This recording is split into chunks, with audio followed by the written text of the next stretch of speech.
આપ સૌ જોઈ રહ્યા છો, આખું ગુજરાત જોઈ રહ્યું છે કે છેલ્લા 1 વર્ષથી ગાંધી અને સરદારના આપણા આ ગુજરાતમાં ચરસ, ગાંજો, ડ્રગ્સ અને દારૂની વિરુદ્ધમાં હું અને કોંગ્રેસ પાર્ટી સતત રાત દિવસ લખી રહ્યા છીએ, લડી રહ્યા છીએ, બોલી રહ્યા છીએ।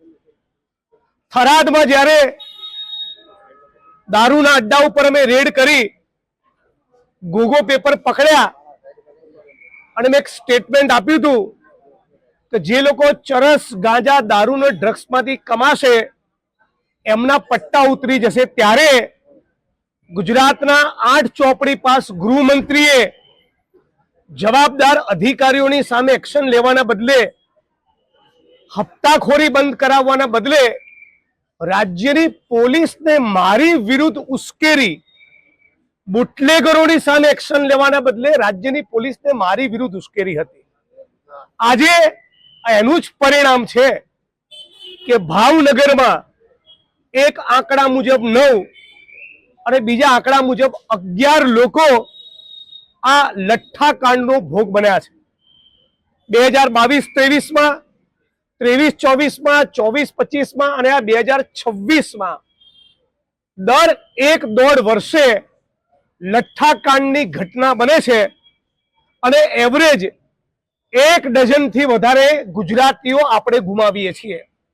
આના માટે રાજ્યના ગૃહમંત્રી જવાબદાર છે। એ ગુજરાતની જનતાની પરમ કમનસીબી છે કે આવા ઠોઠ, અભણ અને 8 ચોપડી પાસ ગૃહમંત્રી આપણા ગુજરાતના લમણે લખાયા છે।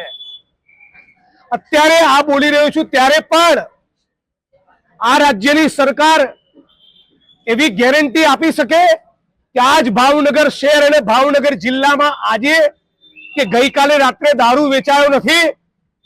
રાજ્યના ગૃહમંત્રી અને રાજ્યના મુખ્યમંત્રી ભૂપેન્દ્ર પટેલ કહી શકે કે છેલ્લા 72 કલાકમાં એમની વિધાનસભા મજૂરા અને ઘાટલોડિયામાં દારૂ વેચાયો નથી? ગુજરાતના અંબાજી, દ્વારકા, સ્વામિનારાયણ સંપ્રદાયના મંદિરો, ડાકોર, હિન્દુ ધર્મમાં આસ્થા રાખતા તમામે તમામ હિન્દુ ભાઈ બહેનો જે મંદિરોમાં નિયમિત જાય છે એ બધા જ મંદિરોની 2 કિલોમીટરની ત્રિજ્યામાં 2-2 ડઝન દારૂના અડ્ડા ચાલે છે। સુરત, વડોદરા, રાજકોટ, અમદાવાદના પોલીસ કમિશનરોના મકાન અને ઓફિસની 2 કિલોમીટરની ત્રિજ્યામાં આજે પણ દારૂના, ચરસના, ગાંજાના બેફામ વેપલા ચાલુ છે। અને આ બધું તો જ શક્ય બને કે રાજ્યના ગૃહમંત્રીના અધિકારીઓ ઉપર હાથ હોય। આ તો જ શક્ય બને જો ભારતીય જનતા પાર્ટીની કેબિનેટ અને ગૃહમંત્રી આમાંથી કરોડોની કમાણી કરતા હોય। આ લઠ્ઠાકાંડ એ ગુજરાતની ભાજપ સરકાર માટે શરમથી ડૂબી મરવાનો વિષય હોવો જોઈએ। બીજા રાજ્યના માણસો ગુજરાતમાં આવે, લઠ્ઠો પેદા કરે, મિથેનોલ અને ઇથેનોલની મિલાવટ કરે તો ગુજરાતની બહારના બુટલેગરો અને આવા કારસાને અંજામ આપનારા લોકોને એવી કેવી ખાતરી છે કે ભાવનગર જઈશું, આવા કરીશું, કોઈ અમારો વાળ વાંકો કરવાનું નથી? આવી બુટલેગરોને ખાતરી છે અને એના પરિણામે આટલા માણસો આપણે ગુમાવ્યા।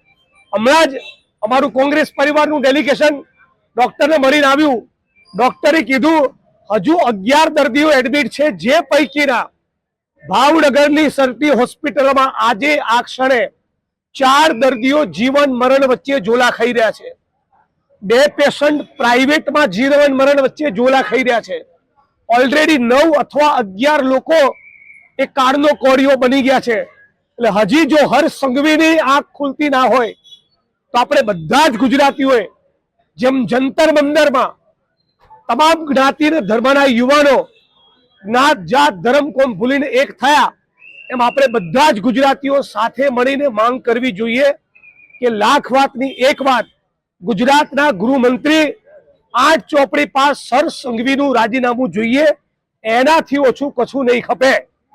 હર્ષ સંઘવી રાજીનામું આપે, ભારતીય જનતા પાર્ટી એ માણસનું રાજીનામું લે અને ગુજરાતમાં દાખલો બેસાડે કે હવે ગુજરાતની બેન દીકરીઓ માતાઓને વિધવા થવા દઈશું નહીં।